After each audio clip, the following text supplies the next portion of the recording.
join or to present based off my interest in helping people attain financial freedom through real estate investing. I literally live that lifestyle. I've created a company. It's called Ideal Property Investments. Started in property management and market rate property management. And that's when I started accumulating my own properties. And then fast forward, life built business, assumed more management of companies and assumed more properties myself. And then I was able, in very, very just broad scheme, I was able to cash out refi.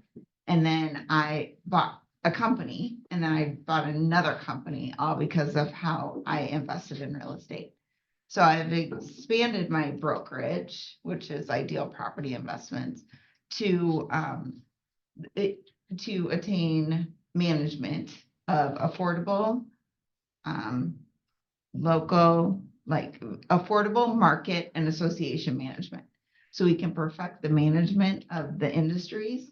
And then I can really, my whole goal is, and feel free to, I want this to be interactive because I'm only as good if you ask, right?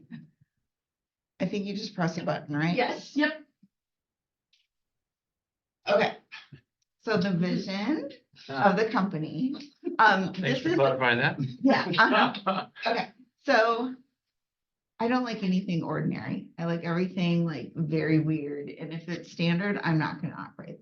It's just not who I am. So because I built this brokerage and I really have taken an interest in making sure that I look at the clientele, and the clientele has been primarily men, right? Men are the ones who focus on the numbers, the finances, literally taking care of the household, deciding what to do with their funds and all of that. That was not the case in my household. That's just I'm an accountant by trade. And so I'm very, very, I love a balanced spreadsheet and I love numbers. So going back and going through the portfolio of the people that I've helped, only 5, not even a handful probably, are women who have literally taken the initiative to understand, learn, and pay it forward on how they can use real estate. So my experience is that real estate, I mean, I've bought companies based off how I've invested. It's all in the buy, the numbers don't lie. So MILF is making investing lucrative and fun because I didn't know what a MILF was. I thought it was a tax acronym. I'm an accountant. I was born in Iowa under a rock. So we've coined this to be like something that is going to, so I'm passionate about helping women specifically, not that I'm going to say no to men, I won't, but helping women attain financial freedom through real estate investing because I've walked the walk and I want to help others get there too. So now we host MILF events quarterly, once tonight actually. And so it's literally just creating these groups and speaking to women about how they can assume responsibility and they can take action themselves. So we've recoined it, make investing lucrative and fun instead of, the other. So that's that. And that just goes into, helping women specifically, but I'm not opposed. We'll never say no to men. It's just women just need their own place, right? They need to feel like there's somebody out there. No harm taken. So, and then I've coined the ideal approach. So ideal property investments means the way that we look at investments. So we're not a typical agent who, no offense to any agents, but my experience is that I would assume properties under management that agents would close on because they're not in management or the brokerage wouldn't allow them management. So they would refer them to me. And the investment started off in the negative. And so I started concocting this spreadsheet. It's called Kelly's Calculator because I'm a nut on spreadsheets. And I was like, because they're not taking any of this into effect. They're not taking the income. And if they are taking the income into effect, it's over. Like they're not assuming it in a down economy. They're assuming it's it's hot, it's That's right good. now. No, it's bad.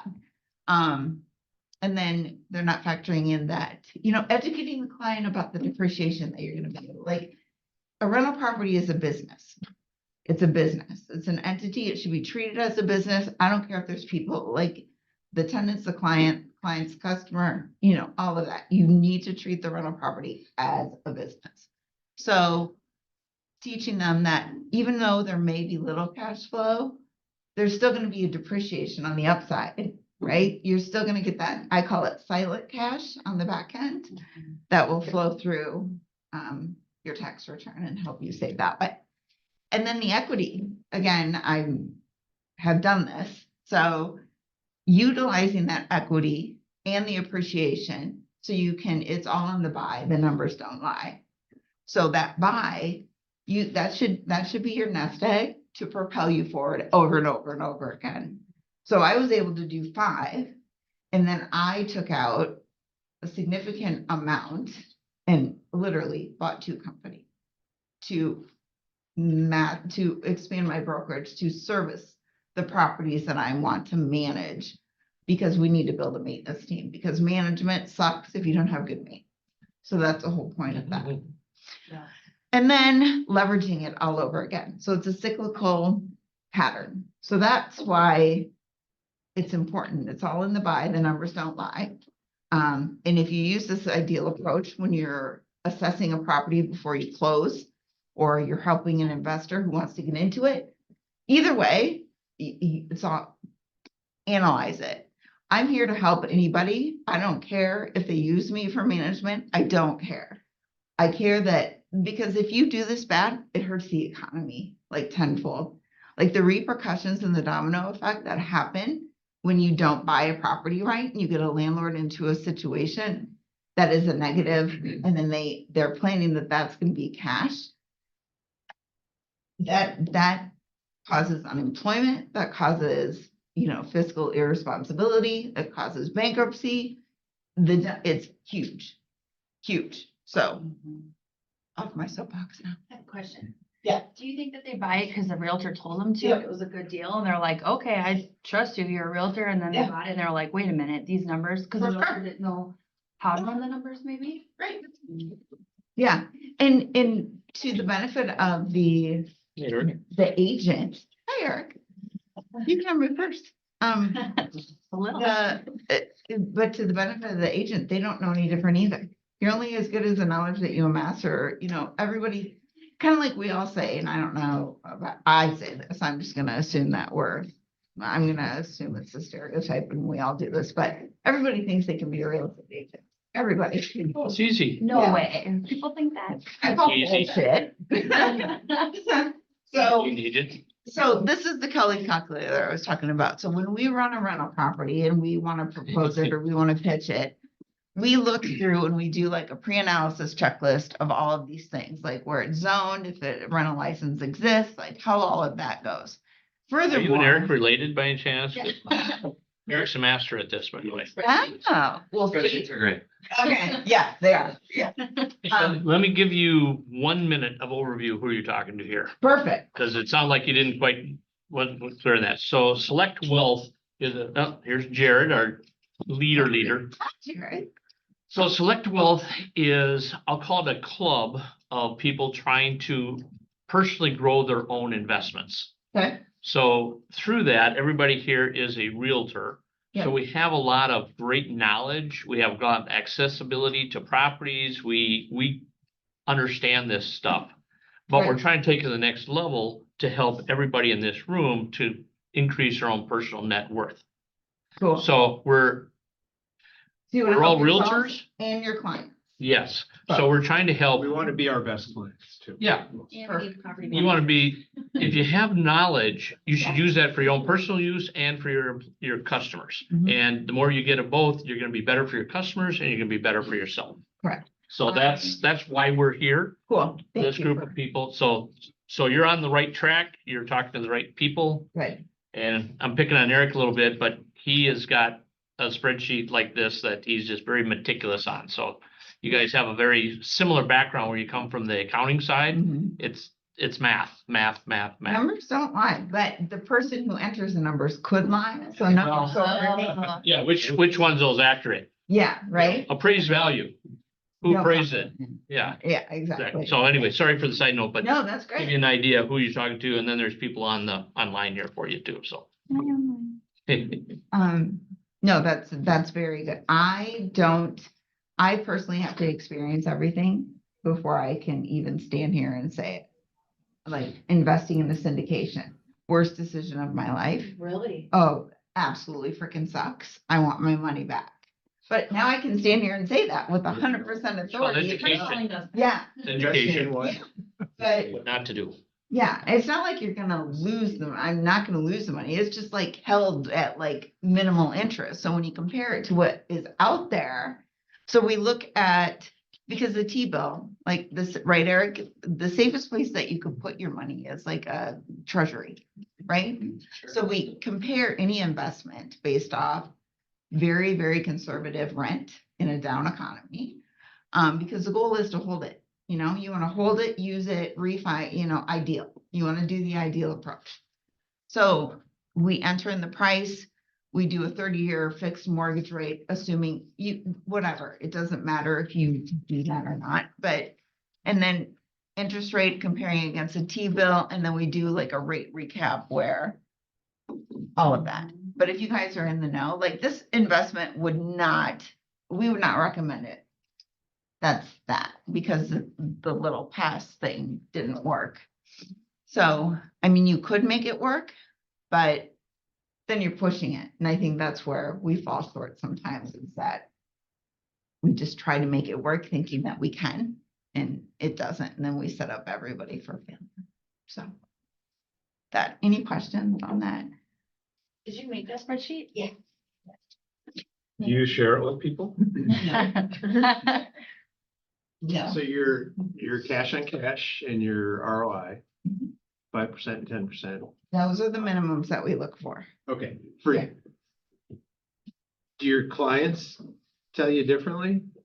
What do you mean? Or do you ask your clients, what are your No. expectations? No. Because I know I'm setting them up for failure unless it's that. Yeah. I don't want to promise them. And honestly, if it's less than 5 and 10, it's still gonna be okay. I know that. Yeah. But the goal is to have, if they're first time landlords, they need us all the way through. So factoring in all of our expenses, all of our income, all of that. We already run those numbers for them, and we're very, very, again, aggressive on making sure that we assume maintenance fees. And again, purchasing those companies to expand the brokerage to include maintenance helps them mitigate the maintenance costs, because then they're paying a management fee, so that we're able to not have to charge exorbitant maintenance fees. So there's that. So, and I don't remember what the next page is on this. Kelly, do you? Yeah. Okay, so you don't share that you share that with your clients when you're evaluating a property? You just Yes. give them the green light up or down? No, I share like this little segment, like the first, yeah. Yep, I do. It's very hard if you're not number oriented for people to just understand this.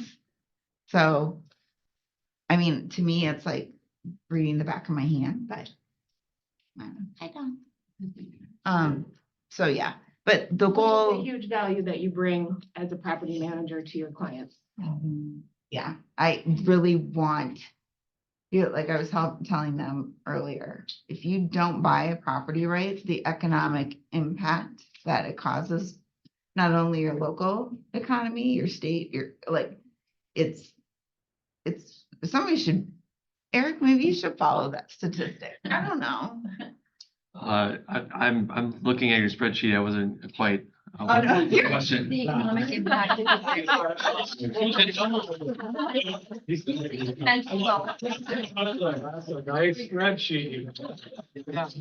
a nice spreadsheet. Oh, this is- Got a photographic memory too, by the way, so.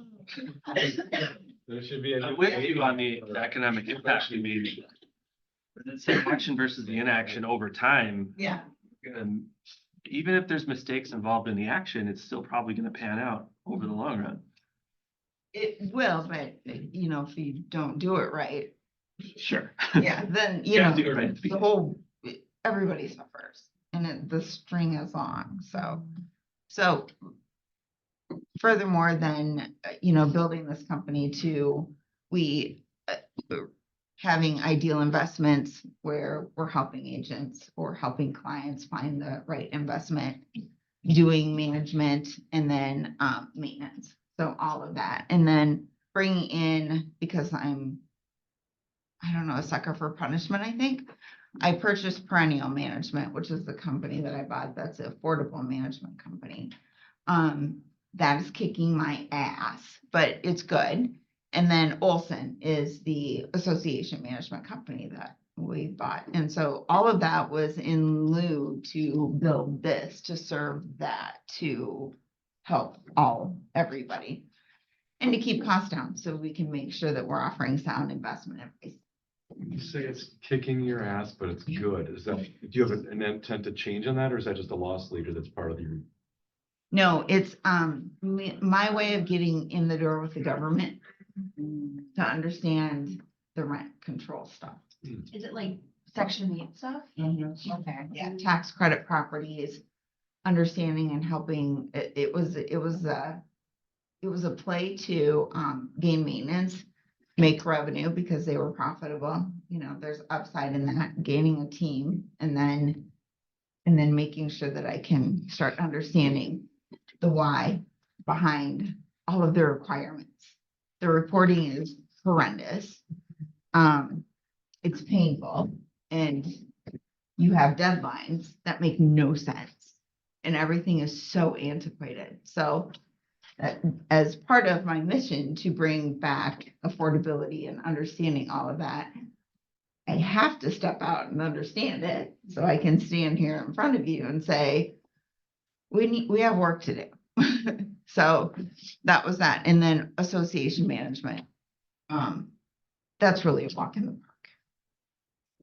Anyway, so, and then the whole goal, helping women. So then it'll be, the Marley by MILF. So my big dream and my whole why behind my what is to build a dog fanatic, not friendly. Like it's going to be a dog fanatic complex that I'm going to curate into a syndication and make it only offered to women to invest. So that'll come in time. But that is, if women can't do it themselves, then I want to offer them a way to enter and start doing something a little bit at a time. So that's that. I'll invest. Okay. Yeah, me too. You don't have to be accredited. Okay. That's the whole goal. You don't have to prove that, but Do you have to have a pit bull?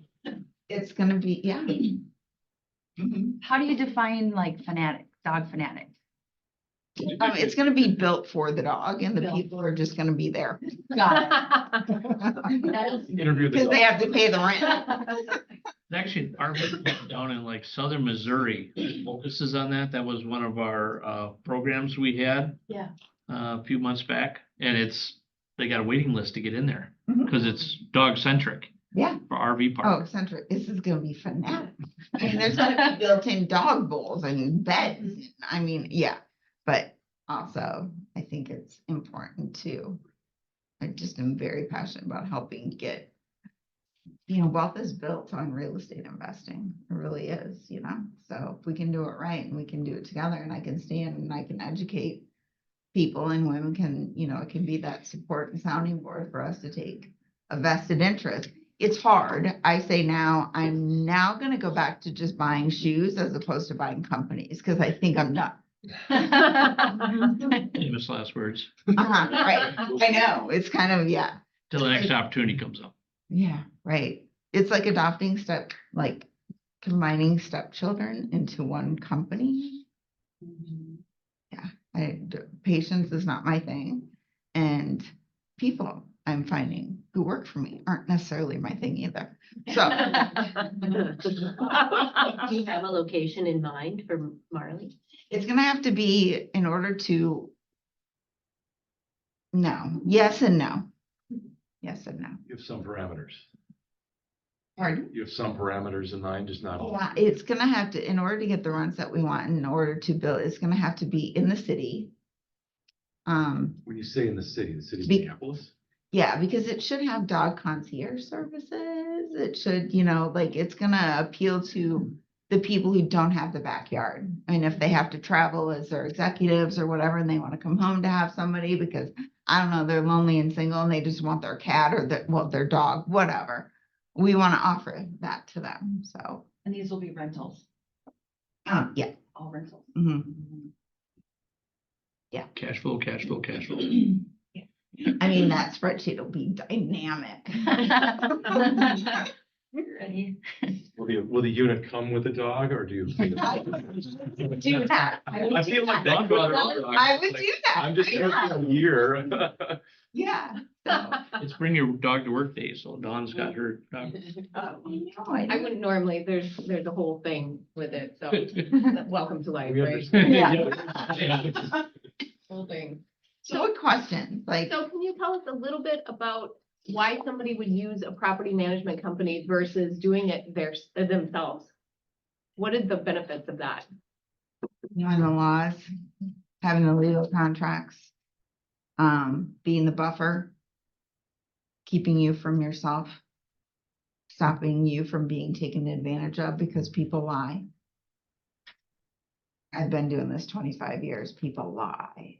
On their application, No, on their application, like. they just, or it's non-payment of rent. Like I could tell you 3 blocks away if somebody's gonna be a good renter or not. It takes a lot of psychology behind it. And I've just learned the hard way. So that came from the School of Hard Knocks, really.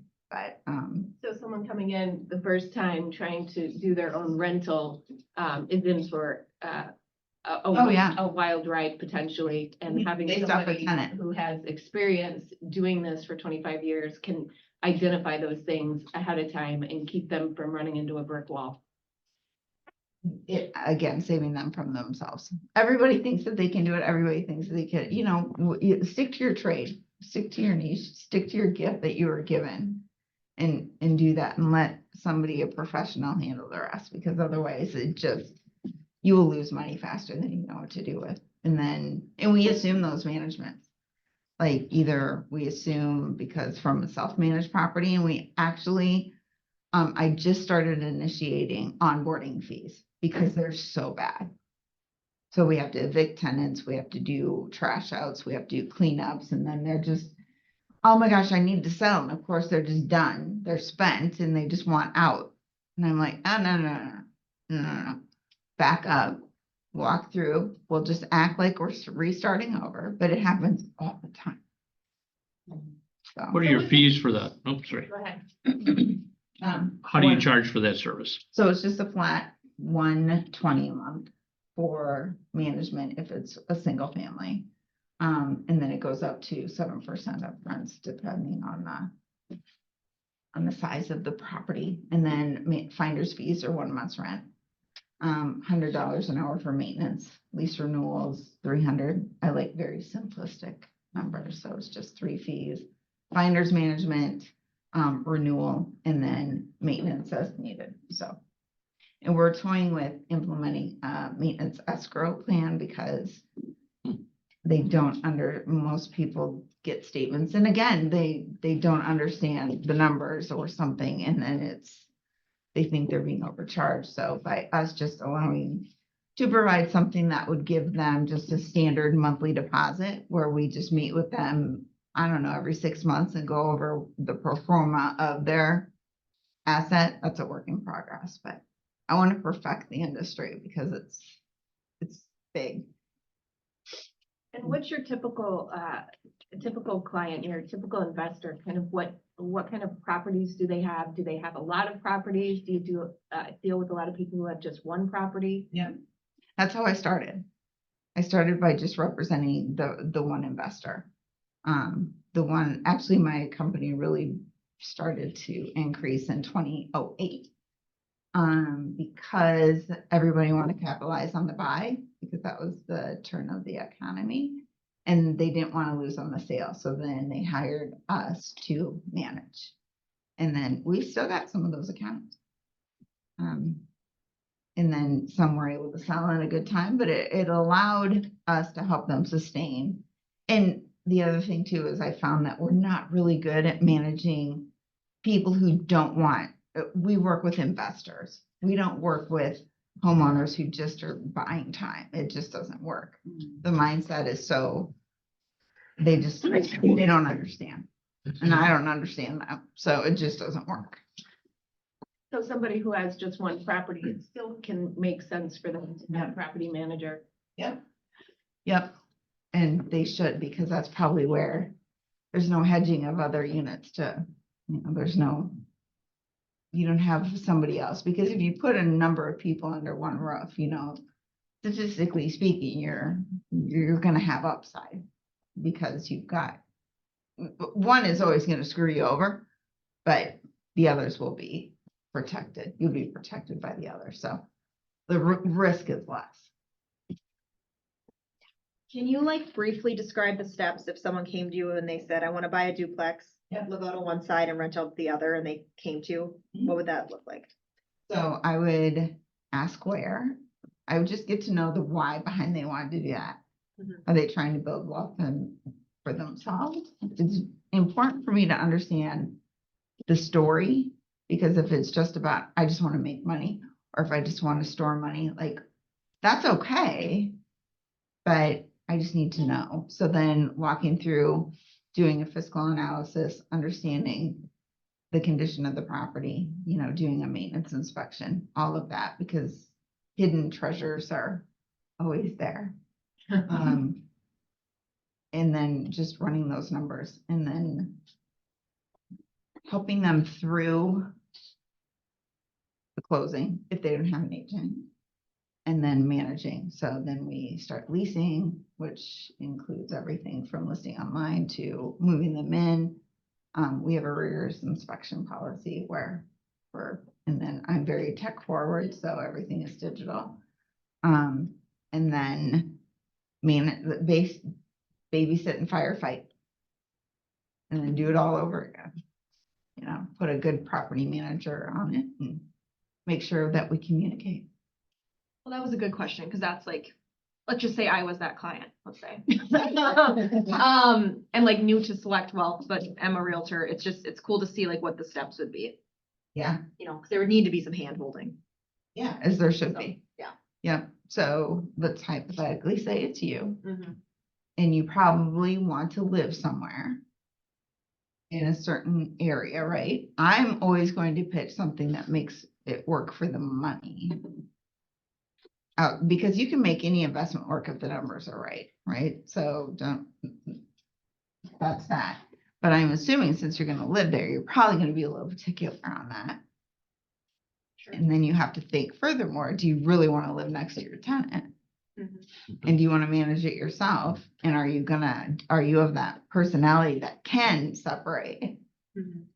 And do you want to hire a management company? And then would you be able to support that management company to support you? Sure. So it's all about relationship in that aspect, right? Yeah. Yeah. Because we don't work well with clients who we assume properties, and then the tenants will contact them to cry wolf, and then, we're the bad person. And so I just don't do well with that, because we can't protect you from, that's the whole point. We're here as a buffer, a protector, a liaison. You could be the bad cop. Yeah. Be Very awesome. good at that. Be awesome to own it and like that happens. You don't even know that you're the owner. Great place to be in.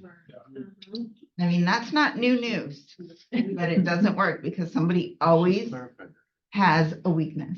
Because the tenants, if you know the tenants, we just make it a policy. You will not know your tenants. If you think you're gonna know your tenants, you manage it yourself, we'll step out. Because everybody will, when the tenants don't get their way, they will call everybody around them.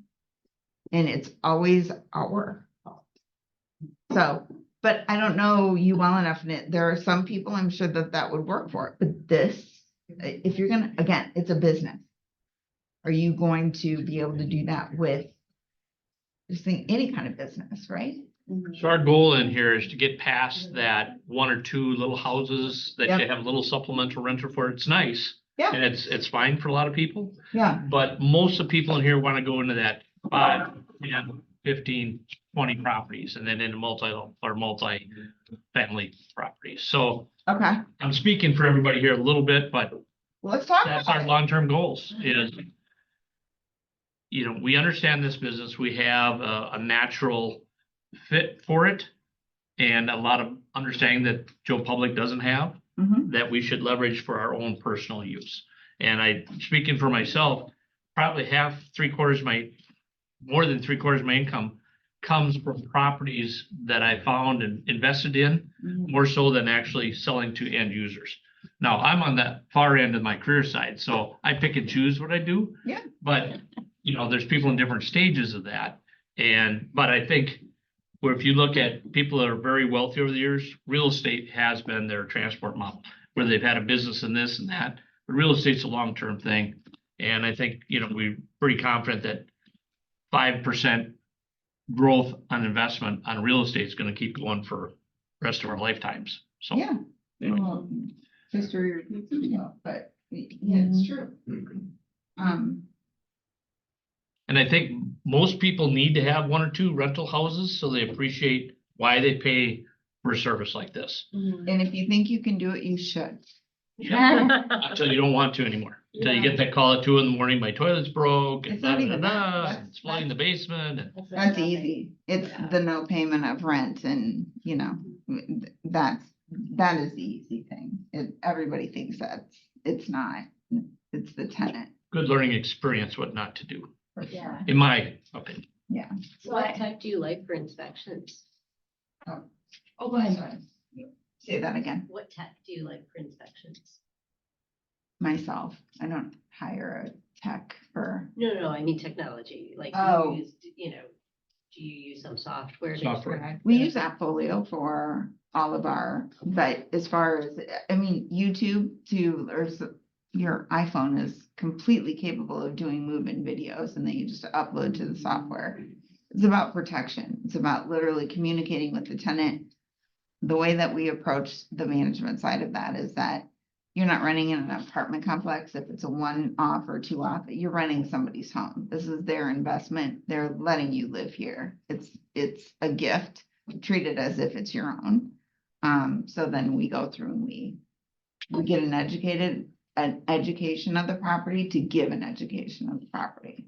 Because otherwise, if, furnace filters, salt, batteries, my biggest pet peeve is beeping batteries, especially on a phone call with a tenant.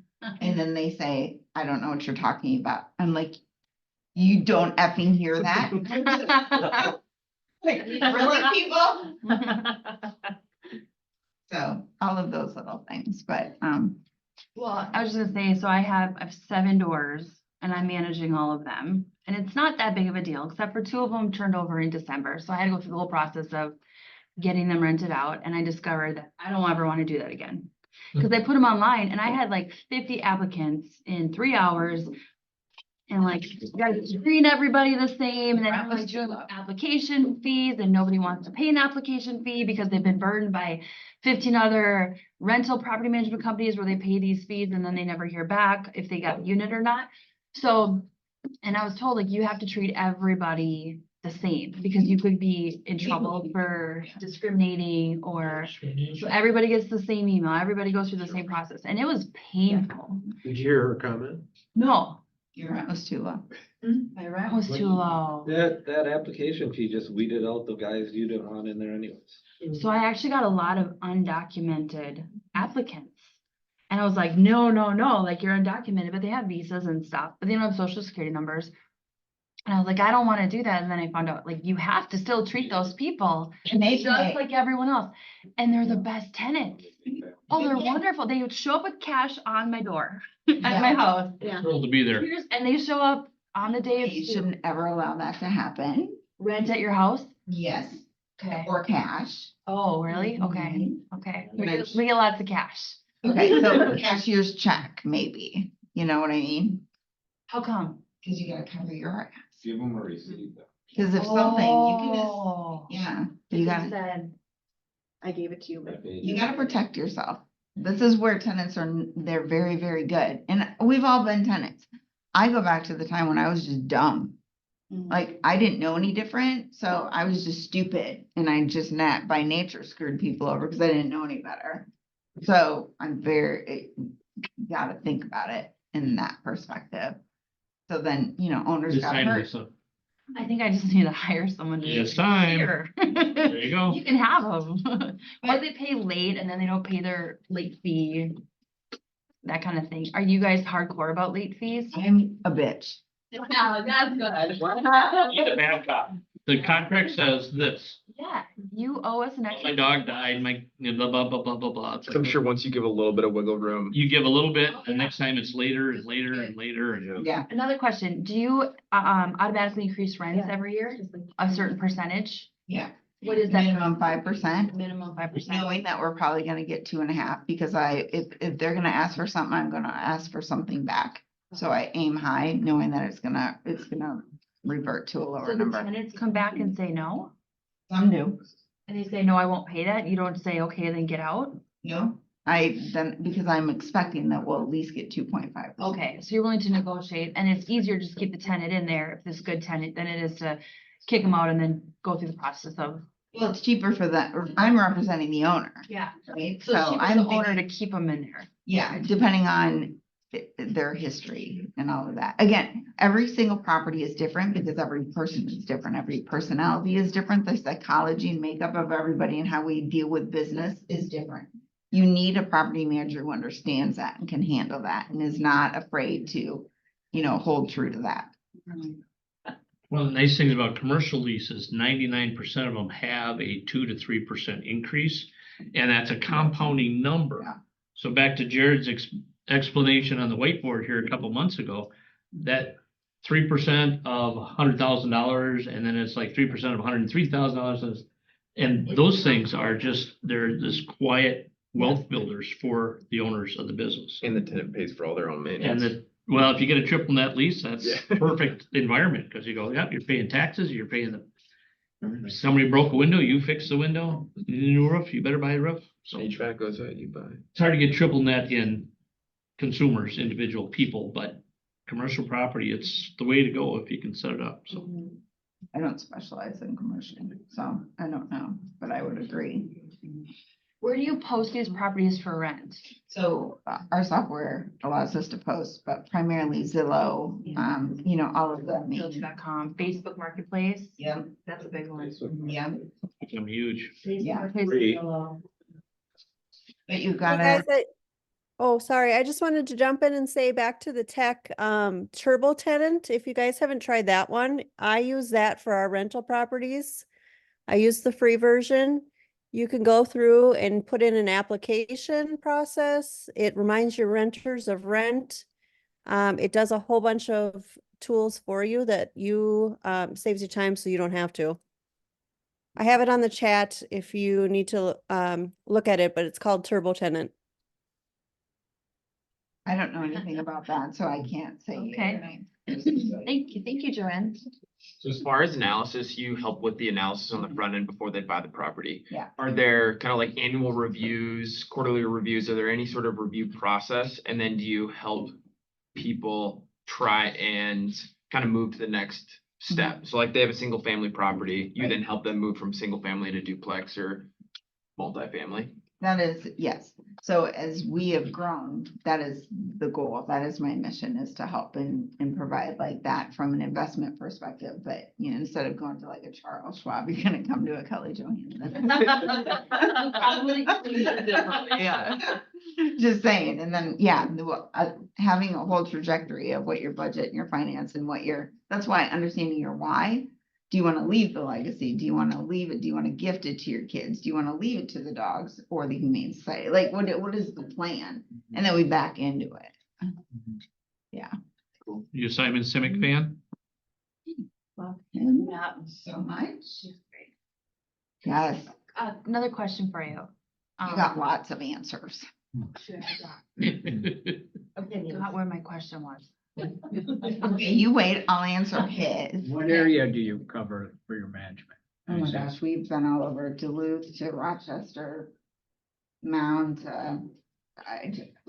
we're all over. I would like to stay, but again, as I purchase these companies to really facilitate the maintenance aspect, and Seven County Metro is really, but I've been all over. Just, I'm licensed in Wisconsin too. It's a whole different world over there. It's So- God's country. That's where we're from. I mean, it's better, but the real estate world, like it's just different. So, Is it true Wisconsin is more landlord friendly than Minnesota? I've heard that from investors. probably, And like the whole yeah. eviction process is much simpler and easier. I mean, I probably would move to South Dakota if I could. There you but go. Yeah, So in Minnesota, I had a renter, didn't pay the rent, bouncing checks. So we're into 3, 4 months, 5 months, 6 months. And I listened to all the sob stories and had bad checks and everything like that. I locked him out. The sheriff showed up my door, made me unlock the door and let him in. That's Minnesota for you. I'm so So proud just, that you didn't even go through the bullshit though. You just went and did that. well, yeah. That is what I would do. Yeah. But at least it would be on me, not on you, which Yeah. is. Well, that's, yeah. But- At least. But you in get to Minnesota, the work. landlord, you're the Disney character, the evil banker that's trying to steal the poor little old lady's farm that hasn't made her payment in 20 years. So it's, Yeah. You gotta it's- have the laws are very strong for the renters in Yeah. Minnesota. That's what I've heard. I've actually had investors that are selling their properties in Minnesota and buying property in like Somerset and Richmond, because they said it's just easier for us to, and they manage the HOA, so it works. I remembered my question. Yeah. If someone comes to you and says, I want to buy a property, do you go find properties or do you wait for people to bring properties to you and then you analyze Oh. them? Where do you find these properties? So I just scour when I have time. Otherwise, I would really love agents to do this where, if I had and I tried this, but it takes a special agent and investment agent to understand the numbers behind it and the psychology behind the investment that they're trying to pitch. So scouring the MLS, That's what you do. going like 60, 90 days on market, knowing that you can negotiate a better deal because then you can back into the numbers knowing you got to know the rents. Yeah. I just have equated, 1 bedroom, 1,000, 2 bedroom, 1,200, 3 bedroom, 1,500. I just know that without a shadow of a doubt. A 3-2 is the best that you can invest in. If you could, Hey, Jared, good. That's what you have, right? 3-2? There you go. yeah, I love 3-2s. They're just awesome. Smart. Yeah, Take those numbers all over town. I do, because in a bad economy, if you're very conservative, you'll never fail on that. You can still run the numbers knowing that it's gonna be better, but that's just gonna give you upside throughout the next. So what are your thoughts on a company or a website like Rent-A-Meter? Tried it. You still need to know your stuff because it's kind of like looking at Zillow for a value of a home. It's close, but it's not. But this spread, Entertainment purposes only. that spreadsheet is based off the $25 a month increase in rent will put you in a 5-10 position very quick. So knowing those little intricate details, they don't always pull the numbers right. So Do you manage midterms also, or just long terms? we manage everything. We've managed Airbnbs, but not anymore.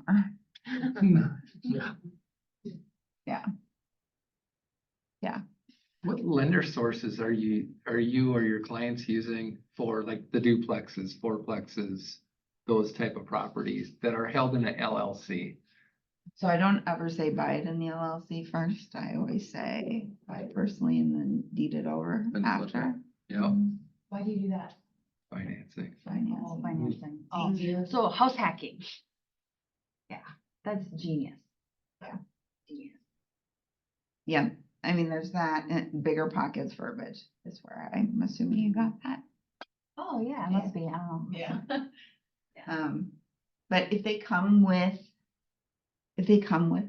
somebody, like, all I care is that they use a broker. We have a network of people, so we come to say your first time investor, we're gonna come with the attorney referrals, we're gonna come with the insurance referrals, we're gonna come with the investment broker as far as like closing and title and all of that. And then it's just up to, we'll hold your hand, but we won't, there's still liability in that, so we have to be careful about what we do, and I don't want. I mean, You always make your own decision when it comes down to it. You're the one signing it, you're the one taking the risk, keep that in mind. mhm. Yep, and if you rely on me too much, that doesn't end well either, because then you're not gonna try to understand what I'm teaching you, and then you're gonna play dumb and cry wolf, and then it ends epically bad. Then I've done that. They lose, I lose, it's a lose-lose. Another question. Say you had like $100,000 cash and you were gonna go invest it in the Twin Cities in a property. What would you buy and where would you look, or where would be like your ideal property right now?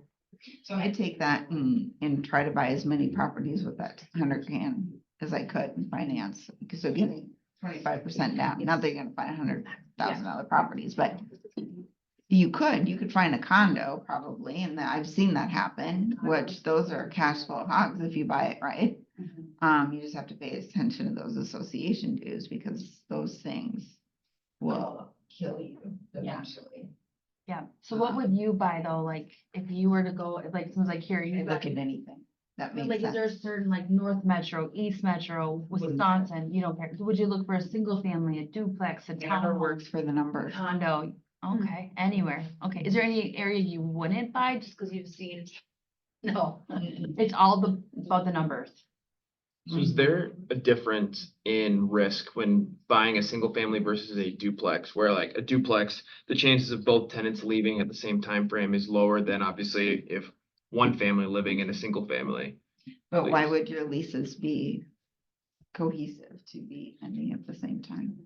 Just the way I would. I have one that's like that because I bought it vacant, both sides were vacant and we rented them out at the same time. Then just do Yeah. a longer lease, Us do too. one, work a deal so that it protects you. Don't ever have a lease come up in the winter. Make sure that it's always long enough to sustain through. Spring. At least we tried to start in middle of November Mhm. and it took us 3-4 months to find somebody at a decent price point. So that's when you do a shorter term lease at a reduced rate to get them into a better season, and they'll either fall in love with it and want to stay, and you up the rent to where the economy is, because they're not gonna be able to move somewhere else at a cheaper rate, and you've already got them. That's the only time that it makes sense to do that, and then you get in a secure season. Cause then they're thinking, yeah, it's cheaper and easier, more convenient to stay and pay more than to move and find. And remember, they're tenants, and they, most likely, I'm thinking that they're lazy. In the grand scheme of things, probably, if I'm guessing, the tenant that you're probably referring to is. Yeah, so you'd be doing them a benefit. Because you just want to get them comfortable. If you're a good landlord and you just take care of maintenance and you do repairs quick. That's really where management fails, which is why I'm so dead set on building a kick-ass maintenance. So you think there's no difference between a duplex or multifamily versus a single family with rent and, okay, deal? No, not if you run those numbers right. Yeah, and then you can get tenants in quickly and in an efficient manner. You can, so like if you're looking at a property on the same street, right? It's all gonna come down to, A, what's it for sale? So recently, I was really dead set on making sure that we could get in with the banks, because back in 2008, we got in with the banks to do the REOs. So then coming back to this, and the economy was such that we just couldn't find good investments. We couldn't find good investments that made sense to pitch to our pool of investors to help them. So I started listing, a property for a bank, and we just closed one of the first women, MILFs, closed 2 months ago. And she's actually speaking tonight, but, so we were able to get her a deal because we represented a contract through the banks, kept it in-house, and kept her in-house, and then hold her hand all the way through. But it's all about that buy, and Yeah. because we represented the banks and had that in-house experience, we were able to get her a deal. It's in North Minneapolis, but who cares if you've got the right management company? If you're gonna hire a management company, make sure A, you like them, and B, you're scared of them. Really? Gotta be bad Yeah, guy. that's true. Yeah. Mhm. Or respect them. Be a Maybe I bulldog. should put Fine Like line. a higher realtor. Yeah. I have 2 more questions. What's the difference versus like a 1-car garage versus a 2-car garage? Is there a difference? Like, can you get like another $100, $150, Oh, for $200 a sure. month? Like, what would you say would be the difference in a 2-car versus a 1-car or 0-car? It depends on the location on the garage. Like, if you're in the city, a garage is obviously gonna have more value than in the suburbs. Yeah. You just have to make sure that there's dedicated parking. Mm-hmm. There's always a way. So if you had to elect, a 2 is better. So a 3-2-2 is like, you know? Golden. Yeah, it really is. But as far as you can't go wrong. Again, if the buy is right and you know that rent will not ever go below and it still works, Mhm. who cares? Okay. It's fine. And that person who wants 2 cars and a 1 car, probably not your tenant. Yeah. Yeah. Okay, one more question.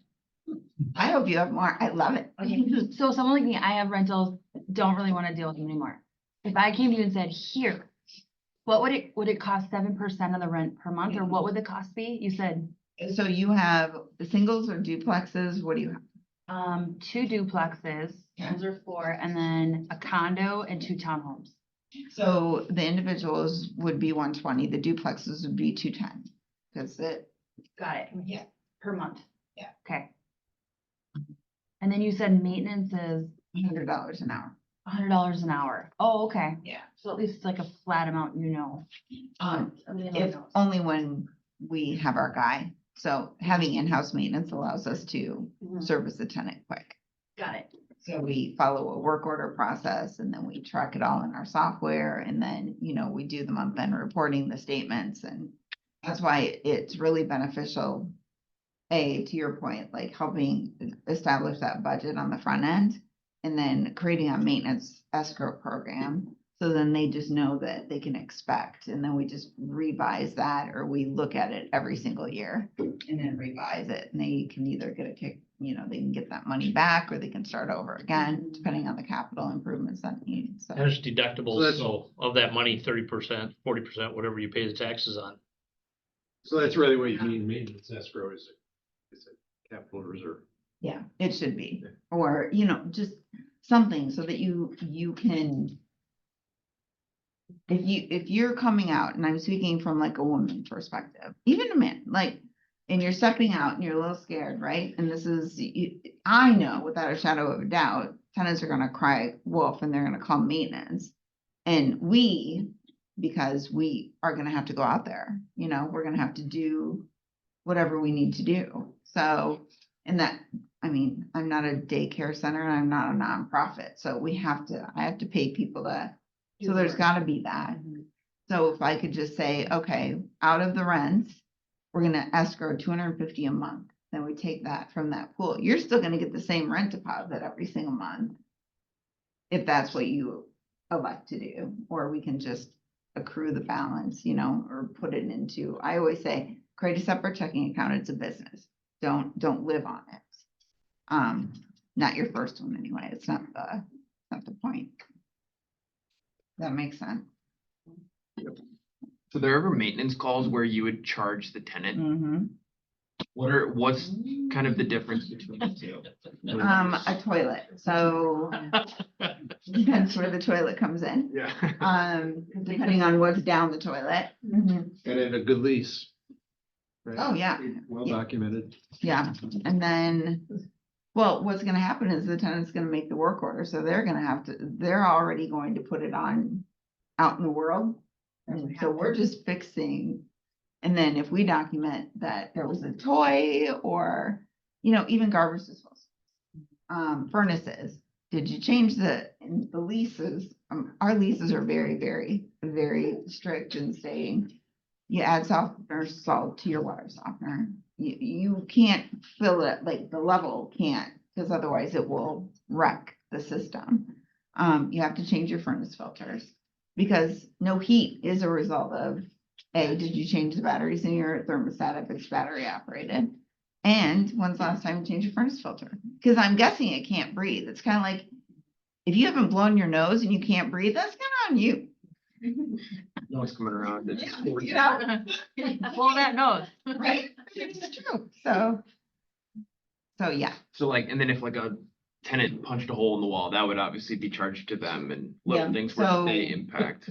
So what we do is, like a little scratch, we can't, but if it actually penetrates into the sheetrock, yeah, that's on them. What type of ratio or percentage do you have of people that renew compared to putting in a new tenant?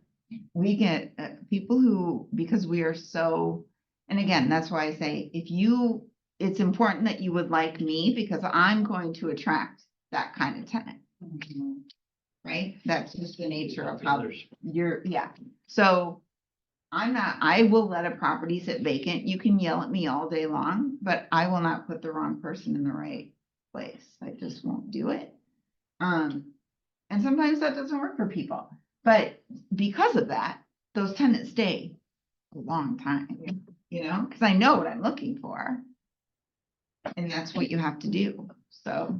My last property manager, we've never seen someone make it a full year because what they would do is they would take them out of my owned unit and just send them into another one of their clients' units. So they could collect they took half the rent for the first month's rent. So that was. Another piece of education. Yeah. So Wow. so in property, I'm like, oh, Yeah. you don't check, but that's not, yeah. No, that's just stupid. Tell me about it. It's Yes. expensive for you. Absolutely. I'd kick their ass if I knew who they were. Maybe I already have, I don't know. I don't think there's. Some of those same people keep going around. Yeah. Yeah. Isn't that So funny? it's 12 o'clock. Any other questions? You had a question? Well, yeah, like pet policy. I love We pets. love pets, so yeah, what's that look like? So security deposit, additional pet deposit, the pet deposit is $1,000,000. non-refundable. We don't do pet rent. That's just nitpicky. It's kind of like garage rent or laundry rent. Like really just charge the rent, period. It's confusing. You either add the utilities or you don't. It's like don't make it, then that becomes a marketing ploy and that's just stupid. Keep it simple, stupid, right? That's what you need to do. Yes. What's the dog or pet deposit? So 600 minimum, depending on name and number, but that's upfront and then we get that. And then the And that goes to clause. the property manager or to the No, owner? to the owner. And then, on the move out, Mhm. so they can get that right away, but then furthermore, if there's more damage outside of that, then we can still use their security deposit, even though it's not a pet deposit, a security deposit to clean up any damage that would have been in excess of that. Gotcha. And are you the listing agent for all of the properties under those companies? My agents do it, but yeah, I've trained them. So, Great. thank you. Well, thank you very much for being here today. Yeah. I think you have 1, 2, 3, 4, 5, probably 10, 15 new clients here today. I'm Possibly. I'm very, I'm really good at what I do, but it's not easy. So just because you have to be that person. What's your policy on rejecting or accepting new clients? I look at the person. So full disclosure, and even if like the government was standing in front of me, I'd be like, your laws are stupid. I'm sorry. I'm not racist. They clearly can't even, tie their shoes and you expect them to pay their rent. Sorry, hard no, not happening because I'm the one who has to stand in front of you So if you hire me to protect you, that's exactly what I'm going to do. So I have no problem saying no, even if it's an illegal no. I mean, accepting us as a property owner. Oh, yes. How do we get in your? Same state? answer.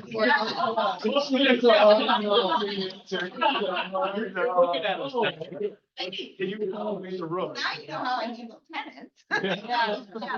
Good thing I don't have shoelaces.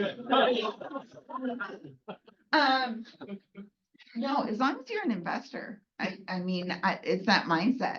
It's not for a first time, you really, you can relinquish control and you can step back and know that, hey, guess what? I screw up, but I always will come clean and fix it. Hands down, I'm not, Excuse me. it just happens, so. But I really do truly care about making sure that everybody has good, solid investments that will leave legacies to help employ people, make the economy better and the world a better place. Starts there. For dogs and women. Yep. You're okay. I'm probably working with you. I have a wife, I'll just send her to you. Thank you so much for. Appreciate it. No problem. Seriously.